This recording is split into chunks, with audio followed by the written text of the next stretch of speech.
Bonjour, vous permettez que j'enlève? Je suis loin de vous. On est loin. Je peux. Voilà comment je suis. On n'arrive plus à se reconnaître avec les masques. Depuis qu'on est revenu disons, depuis le confinement, des fois, à l'église, nous, en église, on a eu quelques nouvelles personnes. Mais à vrai dire, si on les revoit en dehors de l'église, je ne sais pas si on va les reconnaître parce qu'avec les masques, ce n'est pas évident. Mais c'est un temps, je crois que ça passera, on fait confiance en Dieu, on continue, on s'accroche. Et je me rappelle encore, moi, la dernière fois que je suis venu ici, à l'église, et je remercie de m'inviter encore une fois de plus. Je suis venu la dernière fois, c'était au mois de mars. C'était juste avant le week-end où pratiquement toutes les églises étaient fermées. Donc, c'était avant le confinement. Donc, je me rappelle encore très bien comme j'étais venu ici. Et vraiment, c'est une joie toujours de vous revoir, de me retrouver au milieu de vous. Et merci pour la confiance. Alors ce matin, je vais partager avec vous le titre de mon message, c'est le combat spirituel. On m'a donné ça pour faire passer. Je peux donner à quelqu'un pour...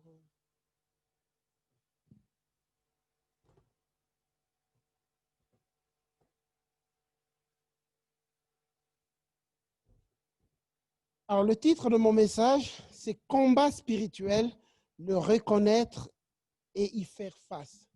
Reconnaître quand on fait face, quand il y a un combat spirituel qui se lève contre nous, et puis savoir y faire face. Comment y faire face? Et l'apôtre Paul écrivait aux Éphésiens, dans Éphésiens chapitre 6, à partir du verset 12, juste le verset 12, il dit ceci, car nous n'avons pas à lutter contre la chair, le sang, mais contre les dominations, contre les autorités, contre les princes de ce monde de ténèbres, contre les esprits méchants dans le lieu céleste. Et donc, il est en train de leur faire savoir qu'il y a une réalité spirituelle. Il y a la réalité d'un combat spirituel et j'aimerais que vous le sachiez, que vous sachiez qu'il y a la réalité d'un combat spirituel et il faut y faire face. Et ici, en fait, c'est que j'aimerais, juste pour qu'on soit dans l'équilibre, tout ce qui nous arrive n'est pas forcément combat spirituel. Tout ce qui nous arrive, je donne un exemple. Par exemple, tout le monde connaît les symptômes du corona, du Covid. Mais ce n'est pas parce qu'on tousse et qu'on a la température que forcément on a le Covid. Qu'est-ce qu'on fait? On va faire un test pour vérifier si c'est ça. Mais c'est un des symptômes, mais ça ne veut pas dire parce qu'il y a la température que forcément on a le Covid. Et c'est pareil, il y a des choses de fois qui arrivent. Ce n'est pas forcément qu'il y a un combat spirituel, mais il est possible qu'il y ait un combat spirituel. Et donc, ça veut dire que quand il y a, il faut le savoir. Et voilà pourquoi l'apôtre Paul écrit, il dit, il y a une réalité spirituelle. J'aimerais, Éphésiens, que vous soyez au courant, que chacun de nous soit au courant de ce qui se passe. Il y a une réalité spirituelle dont tu as besoin de savoir. Tu as besoin de te rendre compte, tu as besoin. Tout ce qu'on vit, tout ce qu'il y a, ce n'est pas tout ce qu'on voit. Tout ce qu'on voit, il y a des fois des réalités qui font qu'une église se divise, une église se déchire, un couple se déchire, et des fois, ce n'est pas juste des choses physiques, réelles, mais il y a une dimension spirituelle derrière. Dans la Bible, on voit l'histoire d'un homme qui s'appelle Job. Job est en pleine épreuve, il vit toutes ces choses, mais par exemple, là, on voit son histoire, les enfants viennent lui annoncer, tes enfants sont morts à tel endroit. Humainement, on peut dire, voilà, il y a eu catastrophe, il y a eu, il y avait quelque chose qui est tombé sur les enfants. Humainement, il y a une explication. Mais spirituellement, il y avait aussi une explication. C'est qu'il y avait un diable qui était allé devant le trône de Dieu, qui a dit, laisse-moi frapper Job.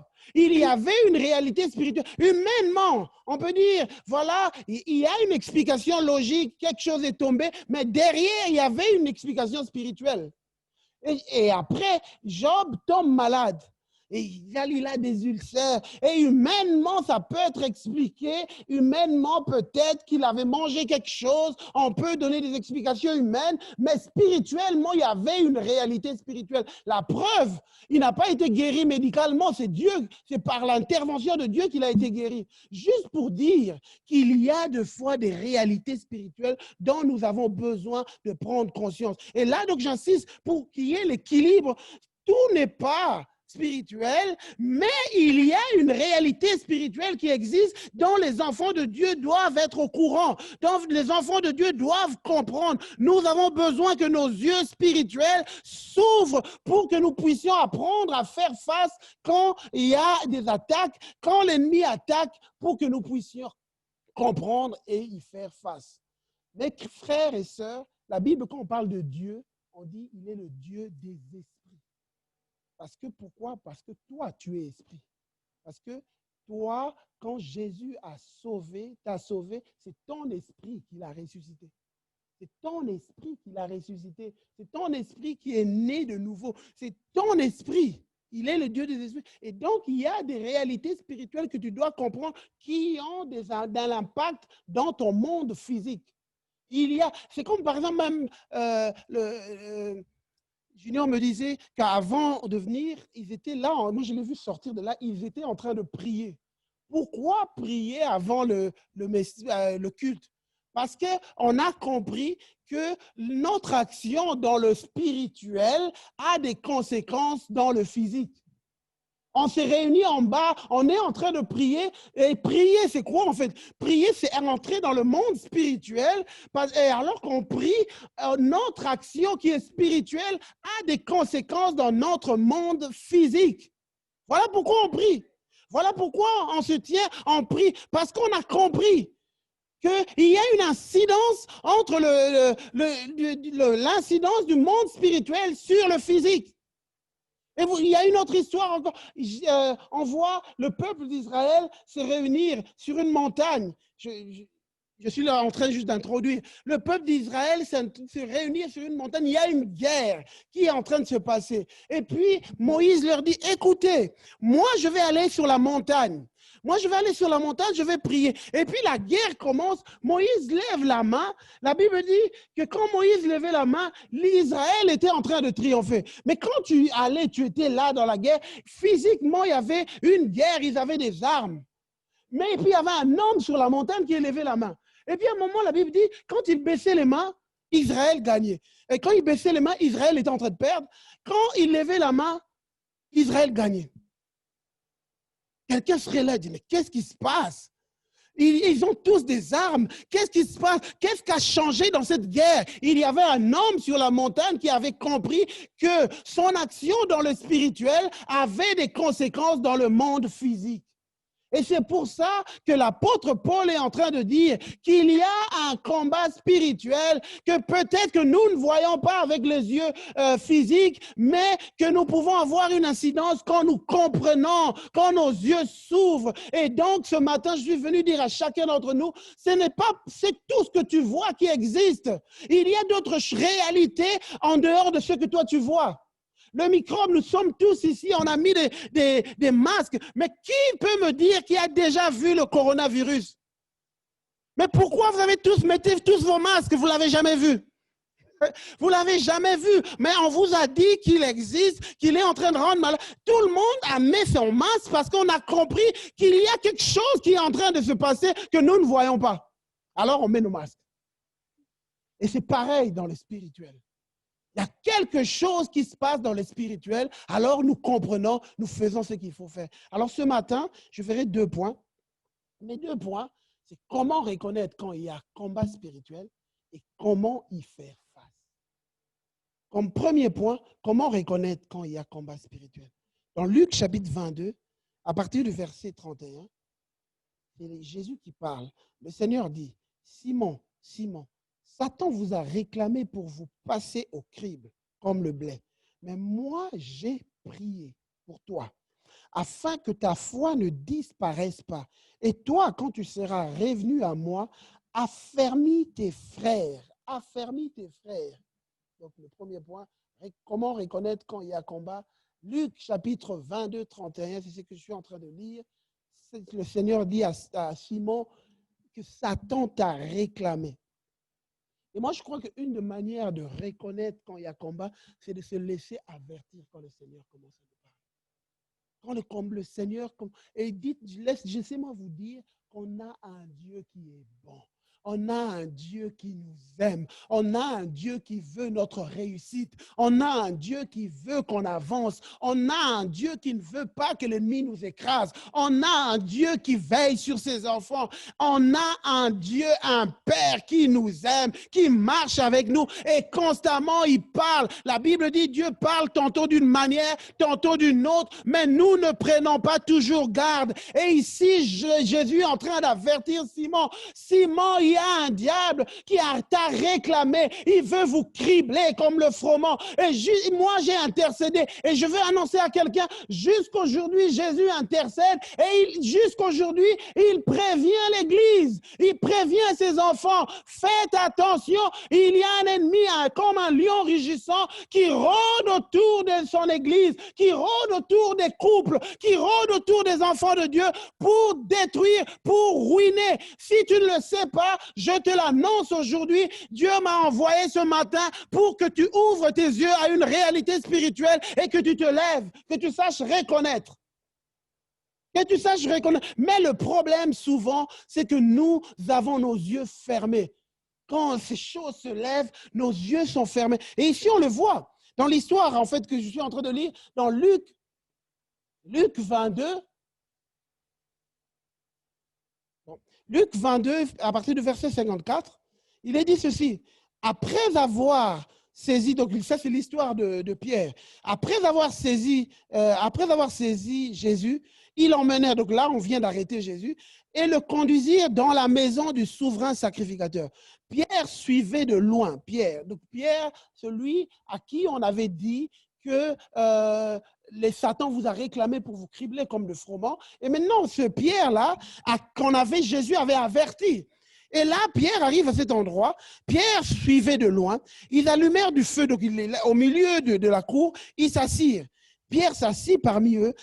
Une servante qui le vit assis devant le feu fixa sur lui les regards et dit, cet homme était aussi avec lui. Mais il le nia, disant, femme, je ne le connais pas. Peu après, un autre, l'ayant vu, dit, tu es aussi de ces gens-là. Pierre dit, homme, je n'en suis pas. Environ 1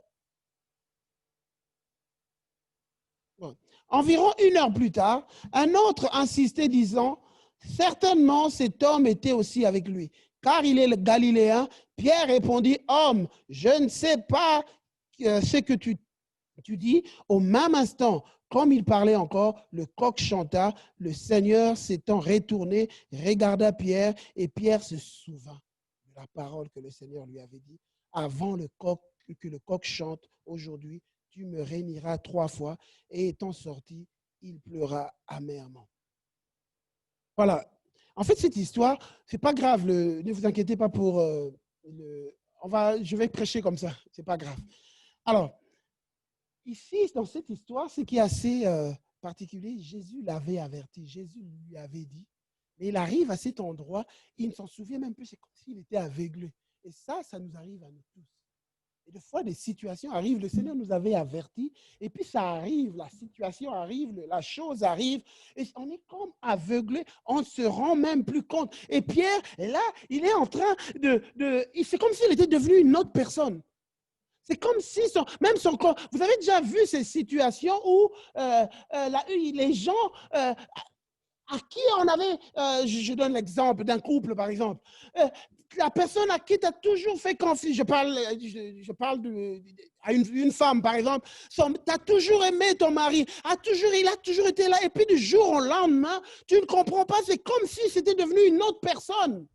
C'est comme si elle était devenue une autre personne et la personne ne se rend même plus compte. Elle ne se rend même plus compte. C'est comme si c'était une autre personne. Laissez-moi vous dire, dans ce genre de situation, il y a attaque. La personne est sous attaque, ne se rend même plus compte. Ou des situations, je donne des exemples comme ça, des situations, par exemple, à l'église. Il y avait un frère qui était toujours là dans l'église, servant le Seigneur, ou une sœur, peu importe. Et puis finalement, du jour au lendemain, de manière peut-être progressive, la personne commence à faire des choses et c'est comme si c'était une autre personne. Et ça, c'est ce que Pierre est en train de vivre. Ce n'était plus le Pierre qui disait « Je te suivrai, je ne t'abandonnerai pas ». Il devient une autre personne. Et laissez-moi vous dire que quand on est sous attaque, l'ennemi met tellement la pression sur nos vies que nous commençons à avoir des comportements que nous ne devions même plus pas avoir avant. On est changé. Et laisse-moi te dire, à ce moment-là, qu'il faut que tu apprennes à reconnaître parce que ça peut arriver, ça peut m'arriver, ça peut t'arriver, ça peut arriver à nous tous, à tout le monde. Laisse-moi te dire qu'il y a des plus grands que toi qui sont tombés. Il y a des plus forts que toi qui sont tombés. Mon pasteur, quand je me suis converti, disait toujours, il n'y a pas des hommes forts, mais il y a des hommes prudents. Il n'y a pas des hommes forts, mais il y a des hommes prudents. Ça veut dire que il faudrait qu'on sache quelque chose. Et moi, l'autre fois, le Seigneur était en train de me faire comprendre. Le diable, ça fait des milliers, des millénaires qu'il agit. Il a de l'expérience. Il a de l'expérience. Il sait comment détruire les vies. C'est son job.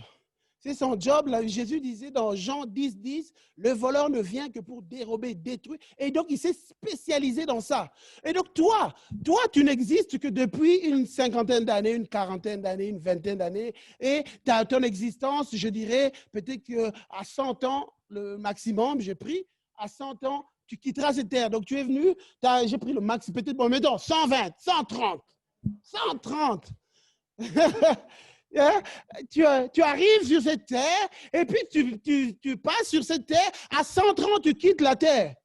Mais lui reste, lui connaît, lui a vu des gens avant toi, il a détruit des vies avant toi. Et pourquoi tu penses que toi, tu ferais exception? Donc pour dire, ce n'est pas pour vous faire peur, mais c'est pour faire comprendre à chacun combien nous avons besoin de laisser l'Esprit nous enseigner, nous faire comprendre les choses. Parce que lui connaît mieux que nous. Lui connaît mieux que nous. Nous ne connaissons pas. Nous pouvons nous perdre, mais lui connaît. Et voilà pourquoi nous avons besoin de dépendre de lui. Voilà pourquoi nous avons besoin que lui nous enseigne. Voilà pourquoi nous avons besoin que lui, que Jésus, de la même manière qu'il disait à Pierre, Satan te réclame, que moi je puisse être capable d'entendre mon Seigneur quand il me parle, quand il me dit, Christian, fais attention là, ton comportement est en train d'aller à côté. Fais attention parce que tu peux finir mal. Il faut que je sois capable d'entendre et d'admettre quand ça ne va plus. Il faut que je sois capable. Quand l'amour commence à disparaître. Vous savez, une des choses quand quelqu'un est sous attaque, c'est que l'ennemi vient voler l'amour dans sa vie. Tu verras une personne qui reste chrétien, qui fait des choses, mais il n'y a plus d'amour, l'ennemi a volé l'amour. Cette personne est prête à se diviser. Cette personne est prête à divorcer. Cette personne est prête à détruire, parce que l'ennemi est venu voler. Et voilà pourquoi j'insiste que c'est quelque chose que chacun d'entre nous peut être victime de ça. Il faut que je comprenne. Vous savez, la vie chrétienne, c'est pas le marathon, c'est pas du sprint. C'est pas du sprint où on court et puis, c'est bon. Mais c'est un marathon, ça prend du temps, c'est des années. Il faut rester longtemps. Moi, je bénis Dieu quand on vient dans les églises, on voit des gens qui étaient là, qui sont toujours là. Ou des gens qui étaient chrétiens qui sont toujours là. Parce que ça prend du temps. Et notre but, et Dieu veut que chacun d'entre nous, qu'on reste. Et non seulement qu'on reste, parce qu'il y a des gens qui restent, mais qui ont tout perdu. Il n'y a plus de vitalité, il n'y a plus de vie. Ils sont juste là. Mais Dieu veut qu'on aille de gloire en gloire, qu'on aille de progrès en progrès, qu'on devienne de plus en plus passionné pour Dieu, qu'on avance de plus en plus et qu'on y soit là. Mais pour rester à long terme, il faut que tu apprennes à reconnaître quand tu es sous attaque et que tu apprennes à y faire face. Parce que si ce n'est pas aujourd'hui, ça va être demain. La Bible dit que l'ennemi rôde autour de nous comme un lion rugissant, cherchant qui il va dévorer. Si ce n'est pas aujourd'hui, ça va être demain. Et voilà pourquoi Dieu veut que tu sois prêt, que tu sois prête. Jésus voulait que Pierre soit prêt quand cette chose allait arriver pour qu'il ne se retrouve pas par terre. Qu'il soit prêt. Et ce matin, je veux dire à quelqu'un, Dieu veut que tu sois trouvé prêt. Voilà pourquoi il t'annonce sa parole, que quand l'ennemi viendra, il te trouvera prêt. Pas parce que tu es fort, mais parce que tu as reçu sa parole. Parce que tu as compris que lui te dit de faire gaffe et tu l'as reçu, tu as laissé que lui te transforme et lui te garde. Et c'est quelque chose d'important. Quand l'ennemi vient, il vole l'amour, il vole la foi. Et c'est ça que Jésus est en train de dire. J'ai prié pour que, quand toi, que ta foi ne se perde pas. Vous savez, c'est quoi en fait quand il vient, il vole la foi?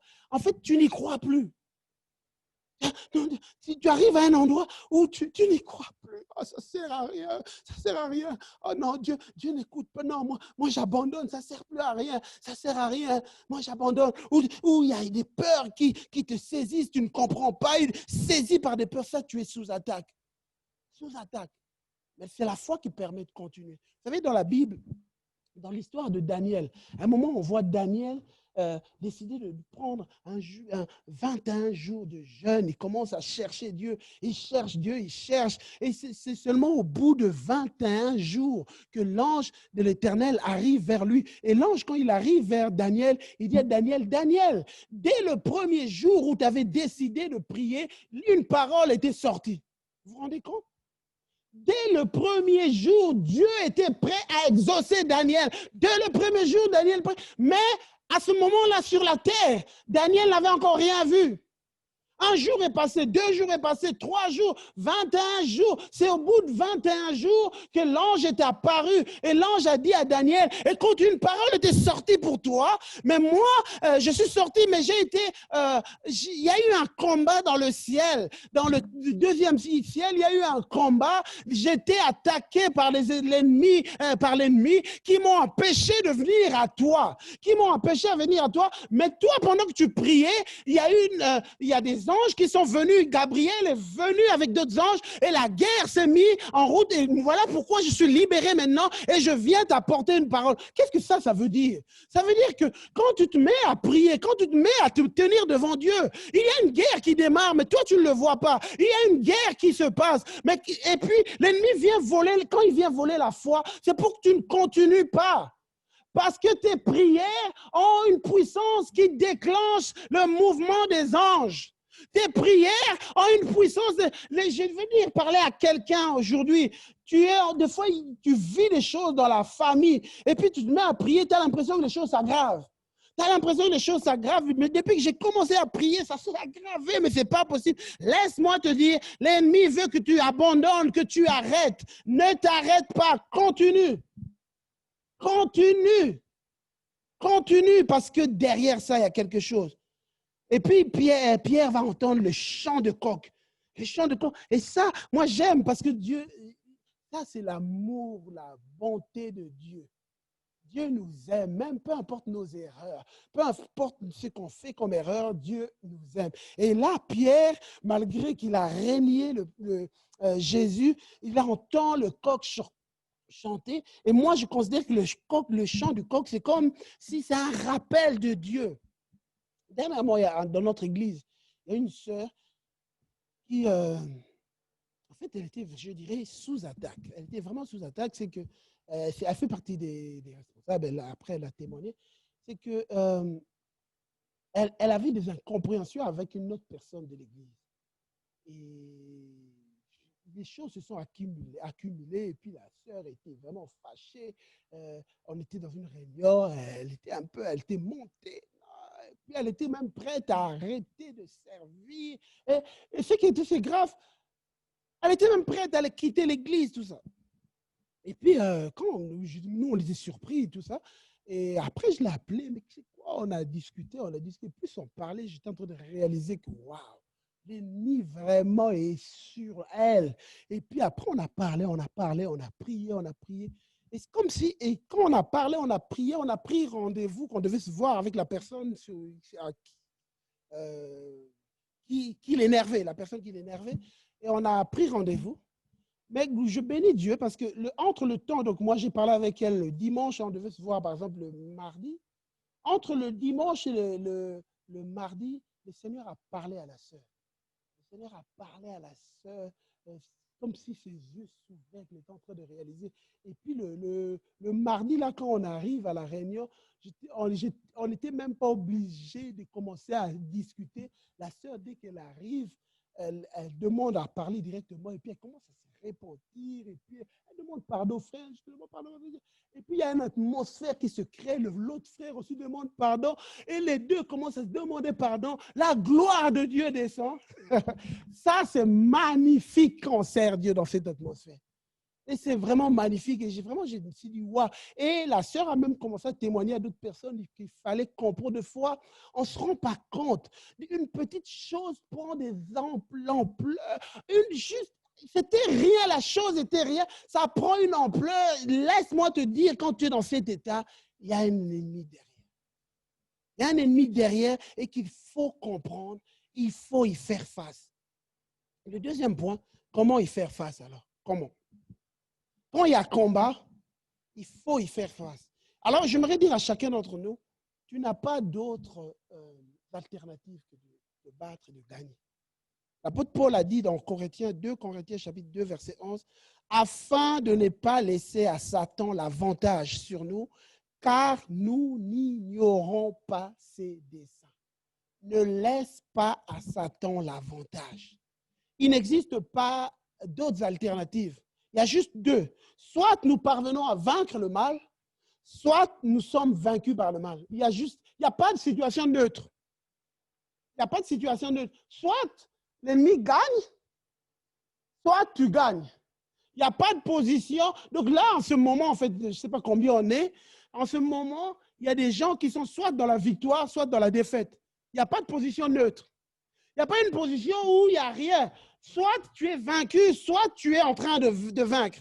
Et c'est pour cela que nous devons comprendre que chaque fois qu'il y a attaque, je dois réagir. Jacques disait dans Jacques chapitre 4, verset 7, « Soumettez-vous donc à Dieu, résistez au diable et il fuira loin de vous. » Résister, en d'autres termes, c'est combattre.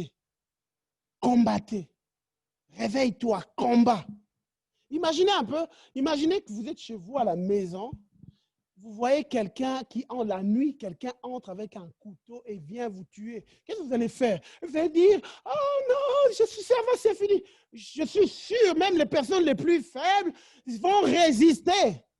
Vous imaginez la nuit, vous vous réveillez, vous allez au salon pour prendre de l'eau, vous voyez quelqu'un dans votre salon et la personne vient vers vous et vous savez que vous ne pouvez plus fuir, il n'y a rien. Et si vous n'avez pas la possibilité de fuir, vous allez faire quoi? Vous allez rester, bon, tuez-moi. Non, je suis sûr, même si vous êtes chrétien, vous allez vous battre. Vous allez vous battre parce que vous êtes en train de vous défendre. Vous allez vous battre et il y a des gens il y aura une force qui va sortir en vous. Et laissez-moi vous dire, spirituellement, c'est pareil. Il y a un ennemi qui vous en veut. Il y a un ennemi, peut-être si tu ne le savais pas, je vais te dire ce matin, il y a un ennemi qui en veut à ta famille. Il y a un ennemi qui en veut à tes enfants pour les parents. Il y a un ennemi qui en veut à tes enfants. Il y a un ennemi qui en veut à ton couple. À ton couple, il veut que ça finisse. Il y a un ennemi qui en veut à cette église.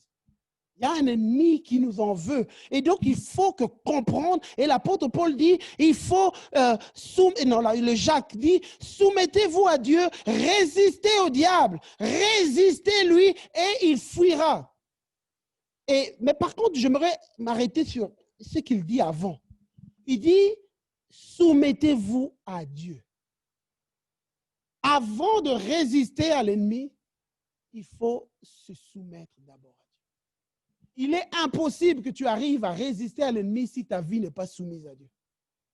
Si ta vie n'est pas soumise à Dieu, il te sera impossible de résister à l'ennemi. Et c'est ça que Jacques est en train de dire.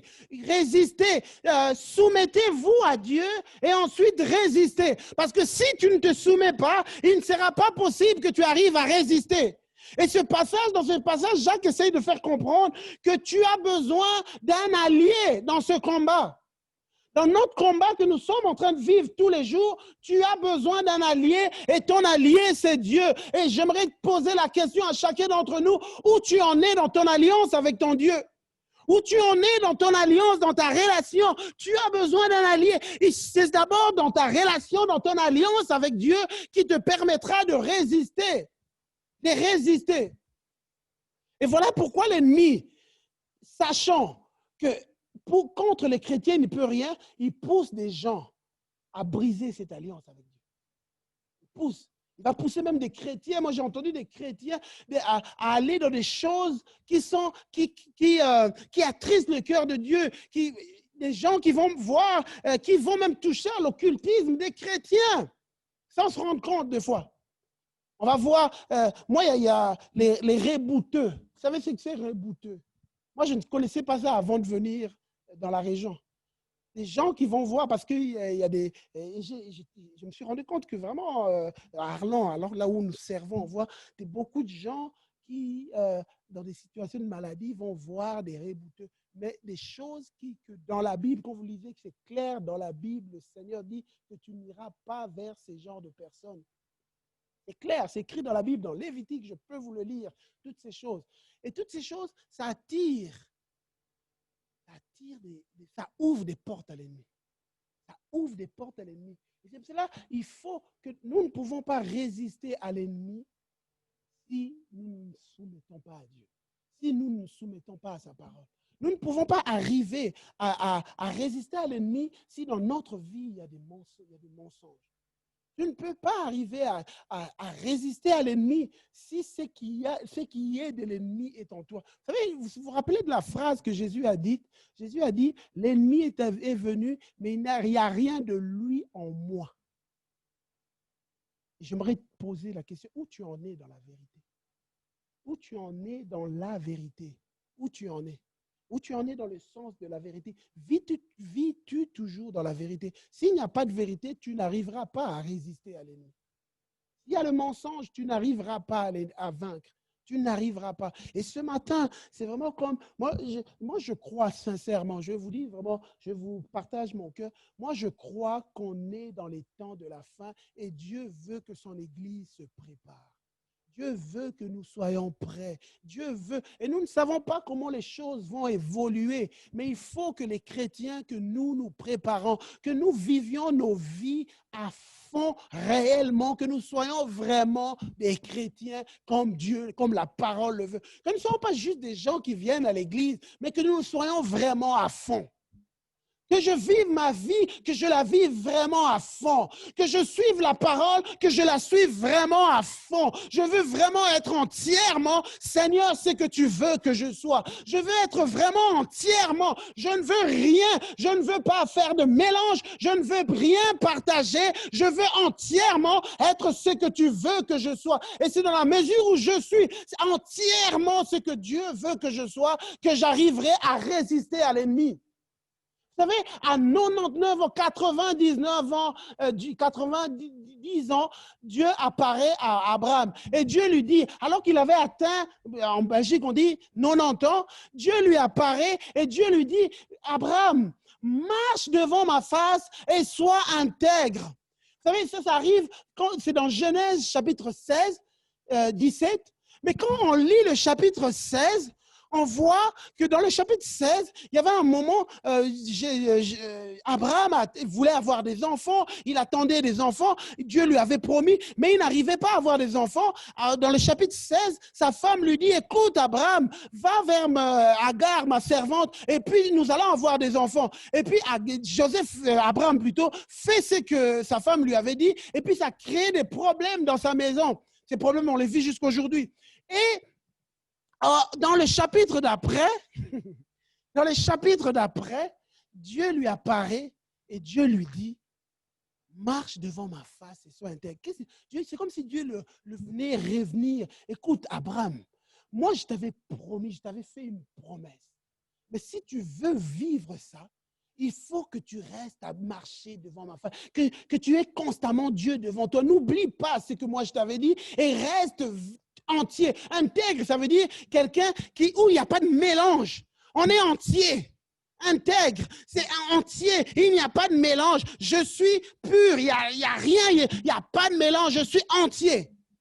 Entier. Et c'est ça que Dieu est en train de rappeler à Abraham. Si marche devant ma face, mais sois intègre. Et c'est dans cette mesure qu'on arrivera à résister à l'ennemi. On arrivera si on se soumet. On se soumet à Dieu. Et la soumission à Dieu, il y a aussi le respect des principes de Dieu. Le respect des principes de Dieu comme l'humilité, savoir honorer les parents, savoir honorer les responsables, savoir honorer les gens qui sont au-dessus de nous.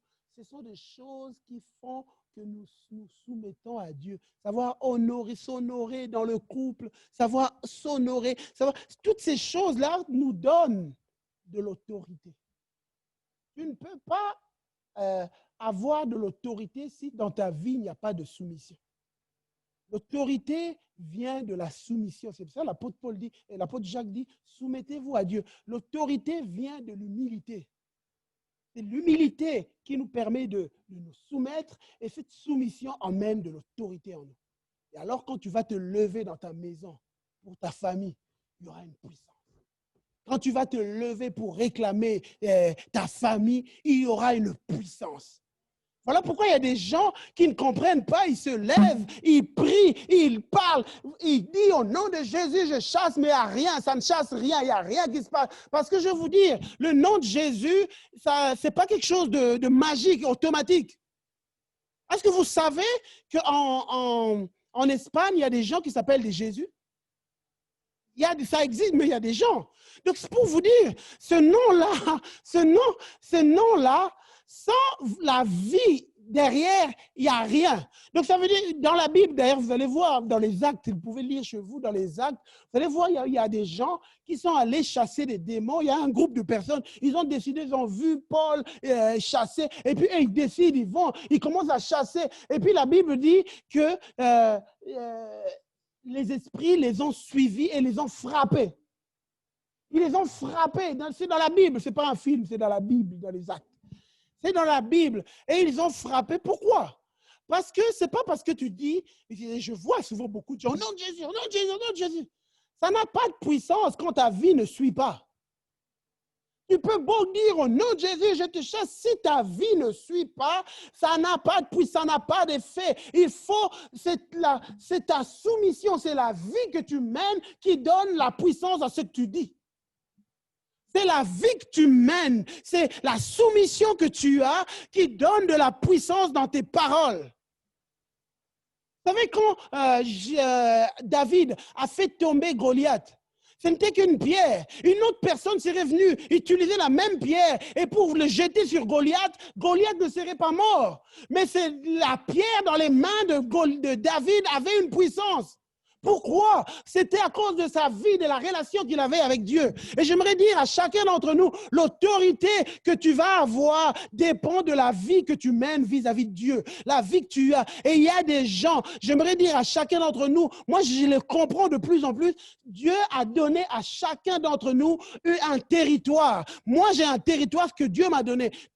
Chacun d'entre nous a un territoire que Dieu t'a donné. Ton territoire, c'est ta famille, c'est des gens que Dieu t'a donné. Et Dieu attend de toi, parce que c'est ton territoire, que tu deviennes la sentinelle de ce territoire. Et laissez-moi vous dire, il y a des gens, l'ennemi est entré, il a saccagé parce que tu n'es plus à ta place, parce que tu n'as plus d'autorité, parce que tu as perdu l'autorité que Dieu t'a donnée. Et ce matin, Dieu veut le restaurer. Vous allez voir, il y a une histoire, je finirai avec ça bientôt.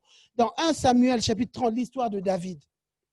La Bible dit, lorsque David arriva à Tsiklag,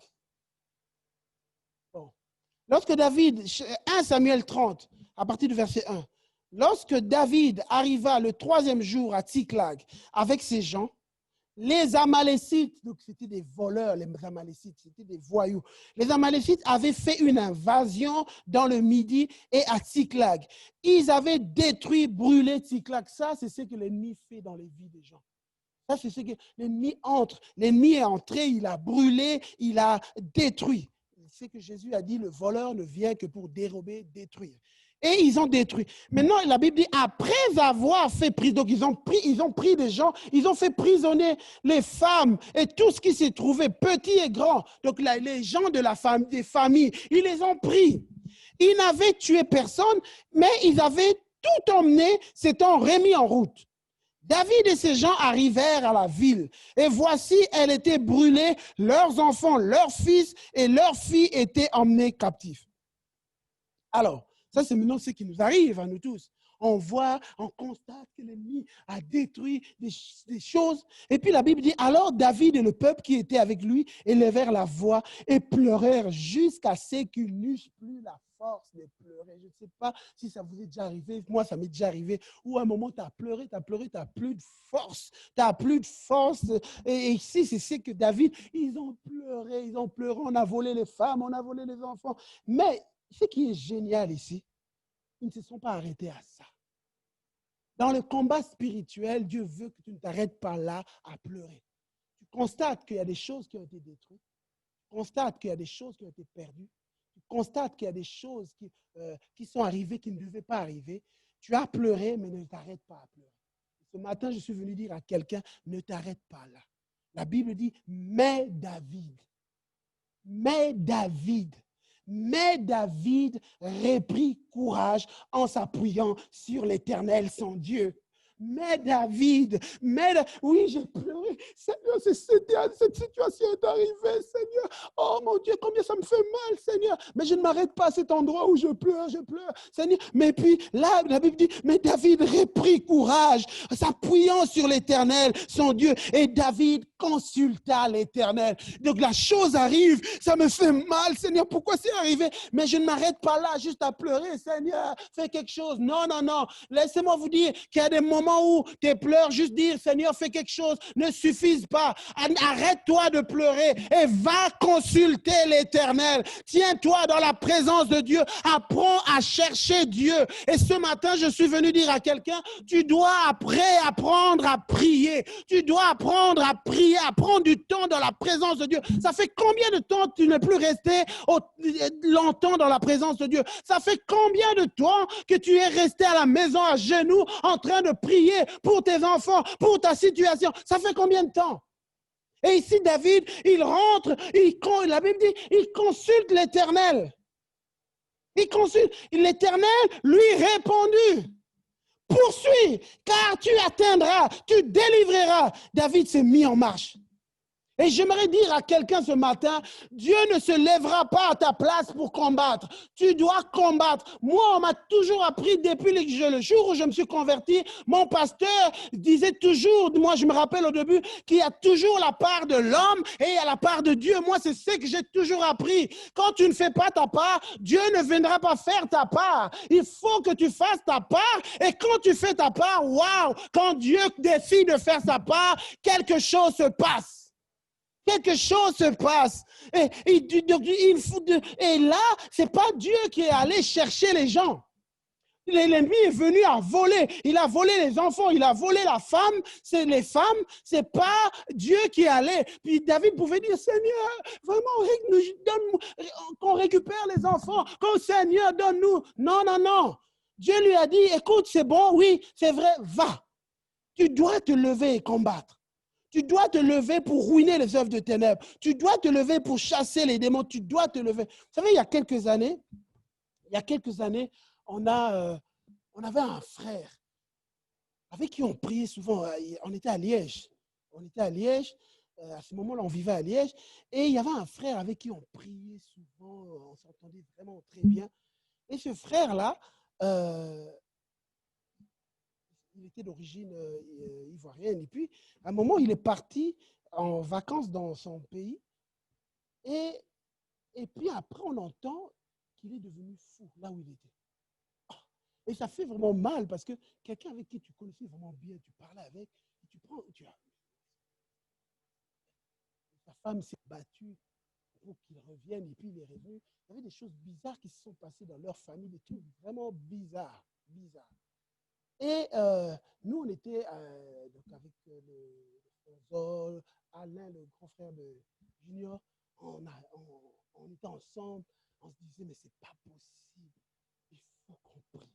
Et puis on a décidé, on était un groupe de personnes, même la sœur. Donc on était un groupe de personnes, on s'est dit non, on ne peut pas laisser ça comme ça. On a décidé de prendre une semaine de jeûne et prière. Junior, tu peux en demander à Coco, tout ça. Une semaine, on dit non, ça ne peut pas se passer comme ça. Parce que le frère est revenu, on l'a vu, on était tellement choqués. Une semaine de jeûne, on a décidé de se lever dans la prière. Et au bout d'une semaine, quand il est arrivé d'Afrique, on l'avait mis dans un centre pour fous. Dans un centre pour fous. Là, et puis on a prié. Au bout d'une semaine, il est sorti du centre. Et au bout d'1 mois, je pense, il a trouvé un travail, un poste très important dans une banque internationale. Et aujourd'hui, maintenant que je vous parle, il travaille dans une banque internationale où il fait des voyages d'un pays à un autre. Le gars est devenu entièrement normal. Et non seulement normal, il occupe des postes tellement importants. Pour dire qu'en moment de foi, il faut comprendre, il faut réagir, il faut se lever. Il ne faut pas laisser les choses que l'ennemi vienne détruire. Parce que c'est ce qu'il veut faire. Et c'est ce qu'il a fait dans la vie de cette personne. Il a délivré. Et Jésus, dans Luc chapitre 10, nous dit, Jésus leur dit, je voyais Satan tomber du ciel comme un éclair. Voici, je vous ai donné le pouvoir de marcher sur les serpents, les scorpions et sur toute la puissance de l'ennemi et rien ne pourra vous nuire. Sur toute la puissance, il a dit sur toute la puissance et rien ne pourra vous nuire. Pourquoi? Parce que dans Colossiens chapitre 2, verset 15, il est dit, il a dépouillé les dominations, les autorités, les a livrées publiquement en spectacle en triomphant d'elles par la croix. Jésus nous a donné autorité. Et je finirai avec encore un autre témoignage. En 2006-2007, je crois, j'étais encore à Liège. Et je venais de trouver un travail. Et j'ai trouvé un travail. Et j'étais content, tout ça. J'en ai parlé aux amis, tout ça. Et je vais à mon travail. Je commence le travail. Et à la fin de la journée, on vient me dire que voilà, non, monsieur Fundou, finalement, on ne va pas vous garder. On ne va pas vous garder. En un jour, je n'ai fait qu'un jour. À la fin de la journée, on est venu me dire ça. Bon, c'était la période d'essai. Une période d'essai, on peut l'arrêter comme ça. Je rentre à la maison, j'étais vraiment abattu. J'en ai parlé aux amis. Tout le monde était triste pour moi. Et j'étais vraiment abattu. Et c'était un vendredi, je pense. Un vendredi. Et le samedi, pendant que j'étais en train de prier, et Dieu était en train de me... C'est comme si Dieu m'avait ouvert les yeux. Christian, combat pour ça. Combat pour ça. Combat pour ça. Et j'étais en train de réaliser qu'il y avait une percée à avoir. J'ai commencé à prier. Et là, j'ouvre juste une parenthèse. Je ne suis pas en train de dire, tous les gens, qu'on leur dit que leur période d'essai en interrompt, qu'il y a un diable derrière. Non, je ne suis pas en train de dire ça. Mais dans mon cas, c'était ça. OK? Souvent, quand on prêche, on aime bien préciser parce que des fois, après, les gens vont dire, ah, il avait dit ça. Non, non, non. Dans mon cas, dans ce cas-là en particulier. Et donc, et puis là, je passe le week-end à prier, à me lever, à me lever contre ça. Et vous savez quoi? Lundi, on m'appelle.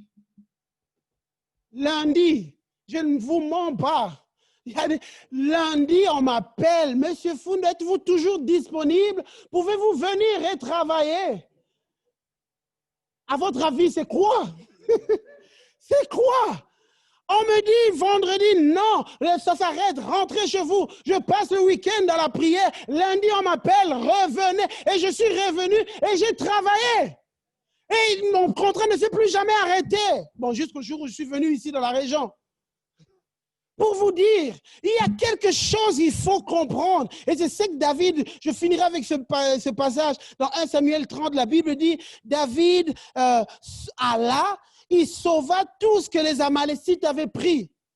Il les délivra aussi, ces deux femmes. Il ne leur manqua personne, ni petit, ni grand, ni fils, ni fille, ni aucune chose du butin, ni rien de ce qu'on leur avait enlevé. David ramena tout. Et ce matin, je suis venu de dire à quelqu'un que tu dois aller tout reprendre. Tout ce que l'ennemi a volé dans ta maison, dans les enfants, dans tout, il faut que tu ailles reprendre. Ce n'est pas Dieu. Et Dieu t'a donné la force de le faire. Dieu t'a donné le pouvoir de le faire. Il faut que tu te lèves dans la prière, que tu comprennes que tu as une autorité que Dieu t'a donnée. Dieu a dit, je vous ai donné l'autorité de marcher sur les serpents et les scorpions, sur toute la puissance de l'ennemi, et rien ne pourra vous nuire. Vous savez, dans la Bible, on voit un moment, le prophète Ézéchiel est en train de dire, c'est Ésaïe 42, c'est un peuple pillé, dépouillé, on les a tous enchaînés dans des cavernes, plongés dans des cachots, ils ont été mis au pillage, personne qui les délivre, dépouillés, personne qui dise restitue. Et ce matin, tu dois te lever, dire restitue. Restitue, je me lève, je veux pour ma vie, pour mon travail, pour mes enfants, pour ma maison, je me lève dans la prière. Je ne laisserai pas que quoi que ce soit de l'ennemi se lève. Je veux me tenir. Dieu veut lever des guerriers qui se lèvent pour leur maison, pour vos enfants.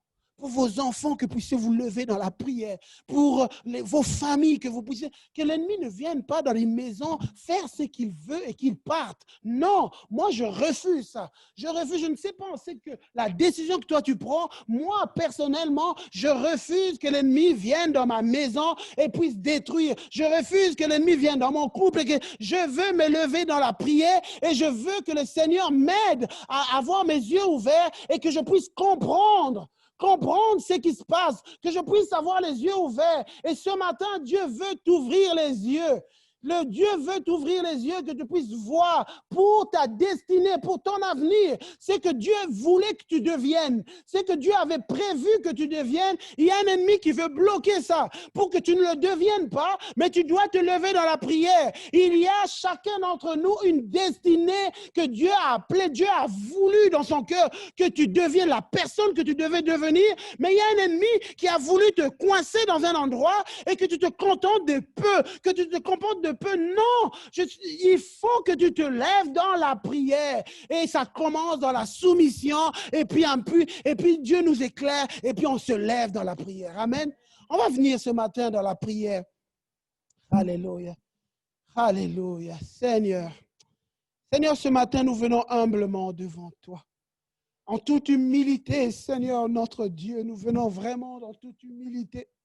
Seigneur, nous reconnaissons que nous, de nous-mêmes, nous ne savons pas. De nous-mêmes, nous ne comprenons pas. Voilà pourquoi nous avons besoin de venir devant toi. Et je viens avec mes précieux frères et sœurs devant toi. Nous nous tenons devant toi. Seigneur, que ton onction coule dans ces lieux. Seigneur, viens, saisis-toi de nous. Seigneur, et ouvre les yeux des uns et des autres par rapport à la réalité de sa maison, par rapport à la réalité de sa situation, et que nous comprenions, Seigneur, ce qui se passe dans le monde spirituel et que nous puissions apprendre à nous lever dans la prière, Seigneur. Que Seigneur lève des guerriers dans cette église, des gens qui vont se lever et vont aller reprendre dans les camps ennemis, Seigneur. Reprendre ce que l'ennemi a volé, Seigneur, oh Dieu. Nous prions pour des enfants que l'ennemi a égarés, Seigneur. Nous prions, Seigneur, pour, Seigneur, oh Dieu, des couples que l'ennemi a détruits. Nous venons répondre dans le nom de Jésus. Nous venons réclamer, Seigneur. Parce que dans Isaïe, il est dit, c'est un peuple pillé, dépouillé. On les a enchaînés dans des cavernes, plongés dans des cachots. Ils ont été mis au pillage et personne qui les délivre. Et personne qui crie restitue. Et ce matin, nous venons dire à l'ennemi qu'il restitue dans le nom de Jésus.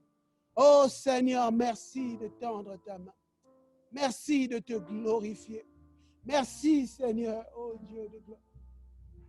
Alléluia, alléluia, alléluia. Je n'aimerais pas quitter juste en faisant un appel ce matin. Tu te rends compte que vraiment, alors qu'on parlait que ta vie, tu es sous attaque et tu as besoin de soutien dans la prière, lève-toi, on va prier avec toi et pour toi. Avec toi et pour toi. Tu dis, Seigneur, ce matin, je réalise que je suis sous attaque. Seigneur, je réalise que je suis sous attaque. J'ai besoin de prière. J'ai besoin, Seigneur, que tu m'aides. J'ai besoin que tu me donnes la force. La Bible dit, David reprit courage en s'appuyant sur Dieu.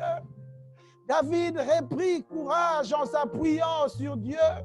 Et ce matin, Seigneur, il y a quelqu'un qui veut reprendre courage. Seigneur, donne-moi le courage. Alléluia. Et tu réalises ici ce matin, je veux être un guerrier. J'ai un territoire à défendre. J'ai un territoire à défendre. J'ai un territoire. Alléluia. Tu as un territoire à défendre. Peut-être beaucoup de gens ne comprennent pas ça. Mais Dieu, en sauvant des hommes, il ne voyait pas que toi. Il faut vraiment comprendre ça, que moi, je suis en train de comprendre. Quand Dieu t'a sauvé, il ne voyait pas que toi.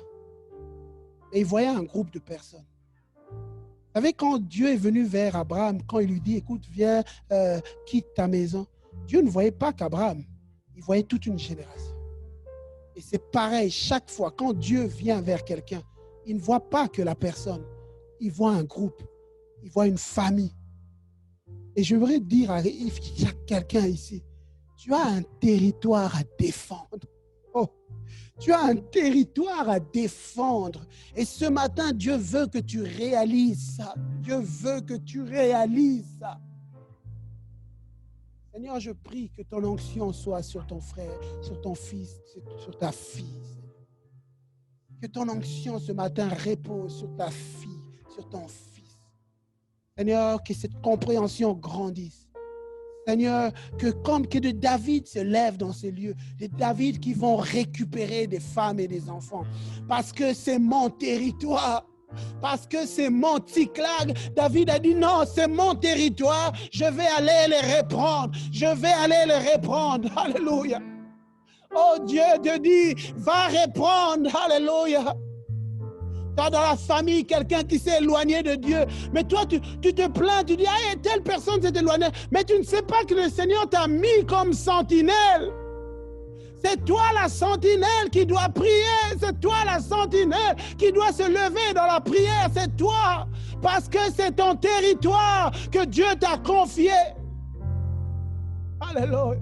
Pendant qu'on est dans la prière, pendant que je dis ça, vous savez, pendant le confinement au mois de mars, pendant qu'on était vraiment dans une période qui faisait tellement de pression, de peur, et moi j'étais en train de prier, je priais pour l'église, je priais, et le Seigneur m'a donné ce passage de l'apôtre Paul qui était sur le bateau.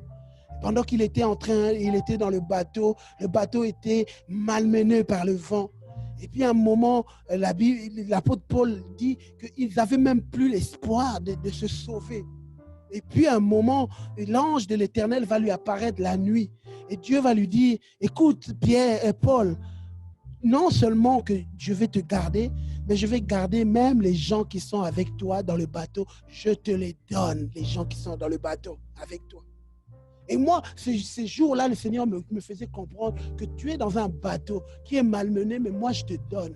Et j'ai réalisé, Dieu me faisait comprendre, ton territoire, c'est l'église dans laquelle tu es, c'est ta famille, je te les donne.